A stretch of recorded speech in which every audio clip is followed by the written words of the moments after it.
Hello my lovelies, Robbie here at Kickback Garage. Today we're going to be fitting the Sledgehammer 333 motor in this Series 1. But first, lots of small modifications and things to do. Grab yourself a cup of coffee and I'll see you after the intro.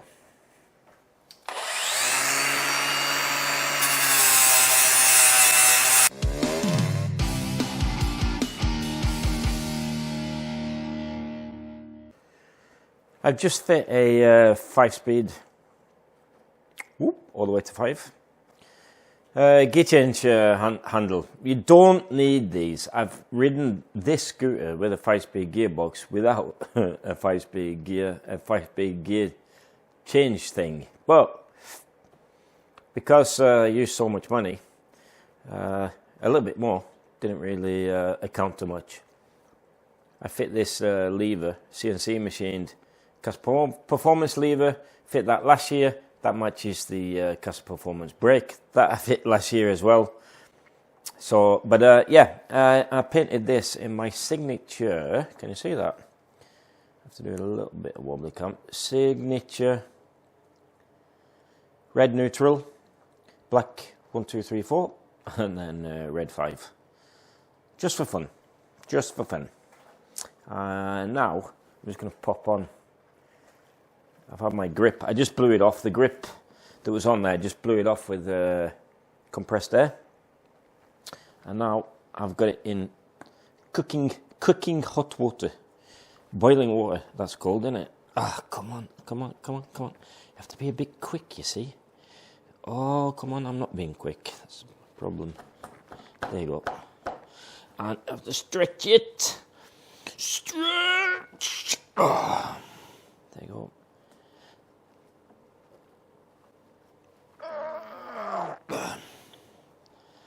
That's lovely jubbly. And while I've got this hot water here, why not just wash it a little bit? Right, so that's the first job. That is good. I'm not going to put the headset top on until after I have fit the engine, I think. Now, another thing you have to do is, let me just do a tiny wee bit of wobbly cam, and I'll bring you over here. As you can see, I have the BGM long range fuel tank. That is going to go really quick. I think if I put the camera here like that, and I do this, voila, tank gone. That was actually really easy to take out. While I'm on the subject of the BGM tank, where are you? Where is it? It's there. Look at that engine. Ooh, baby. Listen, the BGM tank, used it for almost a year. No problems whatsoever. Nothing. Easy-ish to fit. Yeah, just a lot easier than a mid-range fuel tank. But while we're on the subject of the mid-range fuel tank, by the way, I'm on the apple juice again. While I'm on the subject of the mid-range fuel tank, let's go and have a look at the scooter again. I have had a massive change of heart, and I'm turning around 360 degrees when it comes to the spare wheel. Thing is, I think the look and everything really cool. It might hamper, please stay still. It might hamper my luggage situation a tiny bit, but I don't really think so. But what it does hamper is the chance or the the practicality of actually using the leg shield toolbox. But you're saying, Rob, at the camera, you have ordered a Custom Performance fuel tank that is the big one, and wrong, I have not. I did actually order one, but I cancelled that order because a new sort of scooter tank making company in the UK, they took contact with me and they asked me if I wanted a mid-range tank, and of course I want a mid-range tank. because I love my toolboxes. If you follow the channel, you'll know I love the toolbox. So after all that palaver of getting that to fit, it's going to go. But I also did the old... someone said, why are you going to make that? Well, you can just buy it from JB Fabrication. Has made me up. Really nice looking bracket for my oil can. I have, can you see that? I've modified it slightly. Used to be an Esso Esso can. I used to painted it and stuck a Danko sticker on. And depending on my mood swings, I got that on the other side. So that's pretty cool. So that slots in there. I always put rubbers in these. I've got one of those on turret as well. But this one fits nicely in the wheel. Shame not to use it. So what I decided to do and what I have ordered, because I'm going on a long trip, apparently these things, machines, the sledgehammers, they wear out their rear wheels pretty quick. Probably about 500 kilometers quicker than my RT does. So what I've decided to do, so I do need a spare wheel just in case, and maybe have to even change the back wheel on the way home. So what I've decided to do is, although I'm not really keen on the look of them, I've decided to buy an inline, and I have bought not an inline, a leg shield spare wheel holder. And that means, because what I noticed as well, when I have the luggage, I have the scooter bags. You know what I mean? That's quite hard. But anyway, when I've got the scooter bags in there, I notice I do have a little bit of room at the front. So if that gets to squished off a little bit, because of the spare wheel at the front, I mean, it doesn't really matter. I do have a rear rack as well, I can have a little bit on, but I'll take that when it comes. So what I'm going to do now is take off this, fit the original toolbox door, and fit the original toolbox. And that is really, really fastly done. I'll show you how magically I can do that. We'll put you down here, like so. And then, there you go. That is, I just love a leg shield toolbox. I'm pretty sure that the people who follow the channel know that. Right, next job. I'm trying to get stuff done here. I'm trying to get my shit together, as they say. I just watched the, I think it's Scooter Lab who has done a test review of the SH333 sledgehammer. Yep, they did that last year. And Mickey, in the blurb, he says, the only modifications you need to do are the back end of the right hand footboard because of the exhaust. That's pretty normal. But you also have to modify the left-hand footboard because the cooling fins are so big. You're going to have to modify that a little bit. So I think to ease the fitment, I'm going to remove the footboard. Easily done. I think I'll do it just like this. Voila. That is job done. One thing I have to say, I am a massive advocate for them. Esso UK clips just makes the job really easy, and especially if you've got like an awkward clubman or an awkward expansion pipe. If you haven't got them, go get them. Anyway, onto the plot. One last job to do before we fit the engine, and that is, oh, this could be a little bit painful. So close your eyes and I'll show you what it is. If you saw the video of the unboxing of the Sledgehammer 333, then you should know that the inlet manifold goes straight into the crankshaft. What that does mean, however, is that the carb now is placed on the rear of the loop here, and we have something in the way. Two things you can do. The inlet manifold is going to come up here through this pass here. I'm not sure how far up, but I really don't want to try and faff around with the engine in there and try and cut it, bend it, or do whatever. What I'm going to do is actually I'm going to cut this off. It's going to be a little bit painful for some to watch, so like I said, close your eyes. I think I'm going to take the Dremel. I'm going to cut it. I'm not going to cut it all the way into the frame because I want to see where it is. And as you can see, with tanks and stuff that I've had in here through the years, I have bent this sort of up and down, so it's not really in the place it should be. And it's only metal. It can be fixed. And as you can see here as well, if you were planning on a sledgehammer, or any powerful engine, to be honest, then you should... Why is the paint gone there? Strange.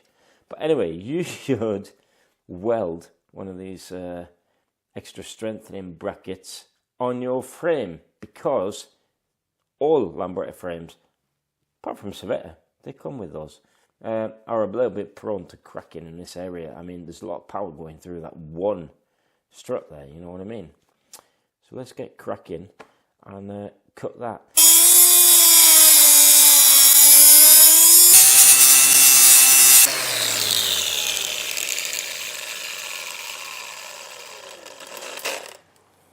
I heard some rumours that Rimini were redesigning this manifold so that you didn't have to cut off. Obviously, I think I've cut off way more than I need to. Apparently, it is enough just to bend it up, but I just wanted to get rid of it. I don't want to leave anything to coincidence here. And because I don't want that thing to rust, I'm just going to give it a bit of a...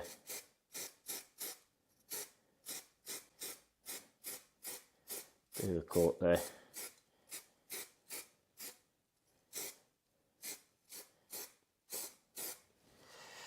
That'll do me, love. Right, let's get this blooming motor in. So last night it was really, really late, and I really wanted to get the engine in to the frame. And you know the saying, drop it into the engine? Yesterday, I had a bit of a midlife crisis. My daughter-in-law, she could hear lots of swearing from the garage last night because I physically dropped my engine. I did. But luckily, I just got one small bit of damage. It wasn't from a great height, but it was high enough. And I was really, really, really lucky that I didn't break anything. But I'll show you the damage. Oh, what's happening to my camera? It's all over the place. Can you see that? No damage on the cases. I got a bit of a scuff here, which I can just take away. That was my garage floor that took the brunt of that. But look at my silent block. It is now oval. I dropped it on the silent block here. Probably could see it from a distance. I was so gutted. I just threw a kiddie fit and went to bed. So this is the day after. And I inspected the damage, and there wasn't really anything, to tell you the truth, which is super lucky. Anything here could have broken, but nothing was broke. The silent block has taken the brunt of the hit, and it's not out of shape either. I didn't really have any problems fitting the engine either, so that was lucky. And it was a little bit of a scuff here after it's been in the concrete, but no carbon fibre was damaged. Oh, I was a nightmare. It was really horrible. So I was having nightmares that I'd actually broken my engine. But yeah, busted silent block. That's something I can fix at a later date. I don't really think it's going to have that much effect on the rubber itself. Nothing has split or anything like that. So phew, it was lucky. What I thought I'd do now is, because I try and do like fun jobs and boring jobs, as you know, just to keep this interesting. And what I thought I'd do now is fit the fit the BGM vape system. And I found one of these. Woohoo! This is what I said I was missing. But I actually had one of these lying around in the garage, as you do. but it does nicely fit on the cassette case. I wonder if they have their own system for them.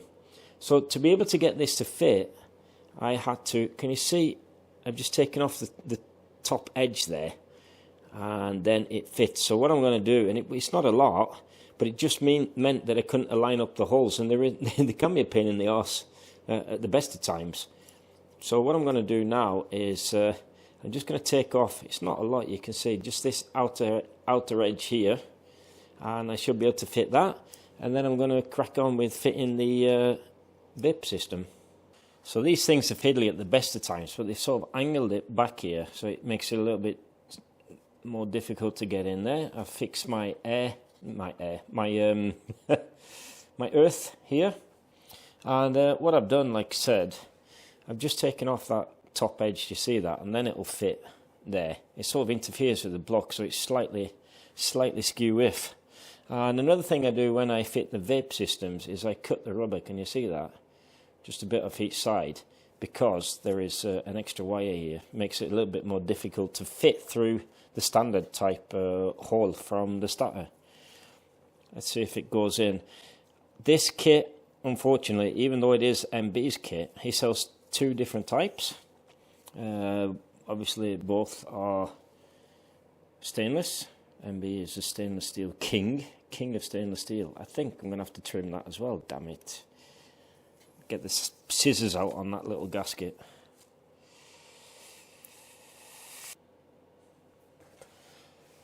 I should have one of those SpongeBob intros where it says like 1 million years later, because that was proper pain in the arse. What had happened was the bit that I've taken away on the back edge here, I had that facing the wrong way, and then you can't hit the holes. So anyway, that's done. That's good. A lot easier if I knew that I had that part. I'd do it before I fit the or drop the engine, as you say. But right, onwards and upwards. Let's have a look at this Vape system.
Before I put this in, I want to show you how I wire these up. Now, I've had a lot better chance of getting earth when I use the Scooter Loopy John engine bracket, CDI bracket for the Series 1 and 2s, because that's in aluminium and I've scraped the paint off the backside. This one is not that good for that. It is a steel one, stainless steel one from TD Customs, I think, or something like that. It's what I used on my other scooter, so in this scooter that is, and so it's what I'm using now because it's what I've got to hand. The thing with Vape is you need to have good earth on both your regulator and your CDI. So what I do is I made up, obviously done this earlier, I made up earth loom. This yellow one here, it goes from the frame and rear light. This one I attach to the screw that fits the frame on the opposite side. This one, boink, and then it loops over. I've got it on a regulator and on the CDI itself. The brown one from the starter, that I put that straight onto that earth there as well, because I know it's a good one, because this goes down to the engine case as well. I've actually had one of these points loosen, and I haven't noticed for about 300 or 400 kilometers when I was on a trip. So if you're unlucky and your earth drops off somewhere, then this is like double insurance. And then from your CDI, you need power. Where is my power? It is, here's my main loom, the simplified, actually this is the BGM loom. So red is power. I put that onto the regulator here, like so. The other yellow is from the yellow from your starter. You've got this, which is also an earth.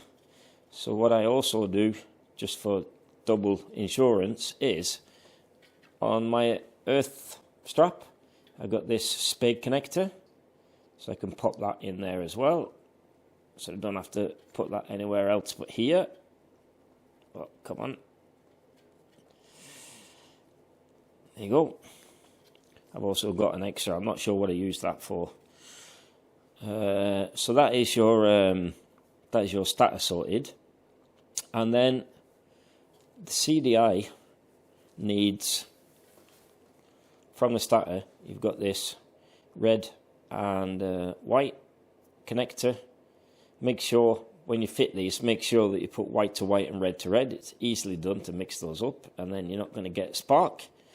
And the brown one is also earth, and as you might be able to see here, I've joined that together on the CDI itself. Very important, or you're not going to get spark onto the CDI, not onto the bracket. And then you have this last one here, the blue and white one. That is your cutout switch, and cutout is green. So fit that there, like so. And I'll sort of tidy that up and bolt it into place. If you need to use like homemade connectors, then I prefer this type. It is the one with the shrink wrap. So you crimp it into place, and then you heat shrink it, and that just means you've got a really solid connection. And that is the Vape done. Let's bolt this in. Right, this is what it looks like when I bolt them down. Just zip tied this into the place. It looks pretty neat enough up there. And I always like to have a little bit of slack on the cables that come out of the starter area. That is because of the up and down movement. Obviously it's not going to go, yeah, it is, it goes down here. So you need to have a little bit of slack there. And yeah, I think that looks okay. I'm starting to get worried. I've been looking around the scooter and thinking, what if this all goes tits up? I'm actually a bit, it's like this is a serious bit of kit, and I've just been thinking to myself, this is serious. It's suddenly not a toy anymore. I want to show you here. I actually managed to attach, this is to my fuel tap. I actually managed to attach that heat sensor.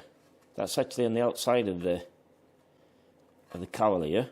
And I've actually just used some silver tape just to keep it in place so it doesn't rattle around there too much. So that shouldn't melt. Let's have a look at the other side quickly.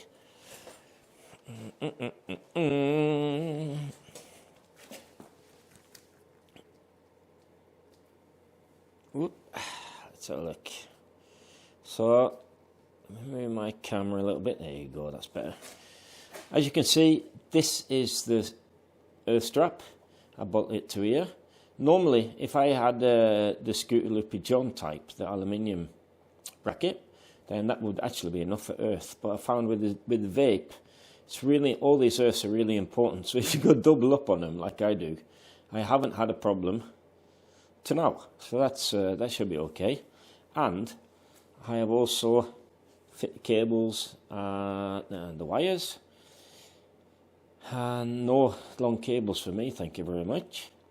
And I have the MB bar with that on, and all went together pretty well. I also used these quick release rear brakes. The problem, I had to actually take off the tie bar at the back here, because on these quick release brakes, when you take them off, the top hat that sits in the engine here, that follows the cable. So it was quite hard to route it through and pass. But one thing that I am impressed with, they have thought about stuff here, and that is the cable routing. There is absolutely, I mean, the bad thing about having the carb on the wrong side of the scooter, the right hand side, is it always, TS1s, Monzas, they always interfere with the carb somehow. You can pop them off, you can destroy the rubber manifold, all sorts of stuff, but the routing is really well thought out. So the rear brake cable goes right under here and at the back there in the original place, so that's good. And with this cable block here, you can also route them, the cables, miles away from the carb. I haven't tried fitting the carb. It could be that they press there, but I don't think so. I think it's going to be, we'll see that when it comes. But I think you will have to admit, like it or not, it does look absolutely smashing. One last job on this video, and that is fitting the exhaust pipe. I got loads of screws, rubber bobbins. I presume these are to something. I'll work it out as I go. There's no instructions on this, because they presume that grown-ups put them together, not idiots who drop engines. And got some metal bobbins, and actually I wonder if there's a bit of collaboration with Wilkinson's in the UK. Wilkinson Racing. Would that look cool there? Oh, could do. Could do. It's not a t-shirt though, is it? I keep banging on about that t-shirt. Anyway, I got a top tip about this. If there's one thing that I think is the Achilles heels on at least the SST and SSR, is that I've seen quite a few broken exhaust pipes. I think that was when Protti made them. Now they're made by Rimini themselves, so I'm not sure. But I got a top tip from a fella called Daniel Mears. I'm pretty sure a lot of people who watch this video know who he is. We're all really jealous of Daniel, actually. Gorgeous, gorgeous wife. But it's not really, we're not jealous of him having that gorgeous wife. We're jealous of him because he buys loads of nice toys. Like, he bought her a sledgehammer for his wife. What did she do to deserve that? Strange. But anyway, top tip from Daniel here was instead of using sealant, and I can see as well, there is actually rubber. Can we have a look in here? It's obviously impossible to see, but there is like rubber seals on the inside of the exhaust here. So what Daniel says is the best way to mount these loosely is so you can adjust it in before you tighten it all down, so it doesn't have any pressure on it and gets prone to cracking. Use high temp grease on the seals instead of sealer. So I'm going to do that, and we'll see how that goes, shall we? The springs, let's have a look at the springs. 1, 2, 3, 4, 5, 6, 7 springs. And I think luckily for me, all the springs, 1, 2, 3, 4, 5, 6, I can't count obviously, but luckily for me, all the springs are the same size, so that takes a bit of the guesswork away from it, I suppose. So I'm going to use that handsome chap Daniel's advice, and I will be using high temp grease. And that also means that when I want to position it into place here, it should be a little bit easier. They're quite tight, these seals. A bit easier to position it, and it's not going to be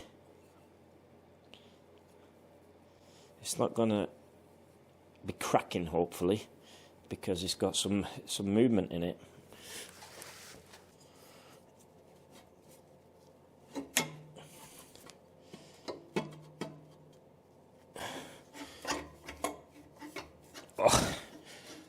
can someone nip over and give me a hand, please? I need to take that over there. That wasn't having any of it. Whew, I think that's the way it fits.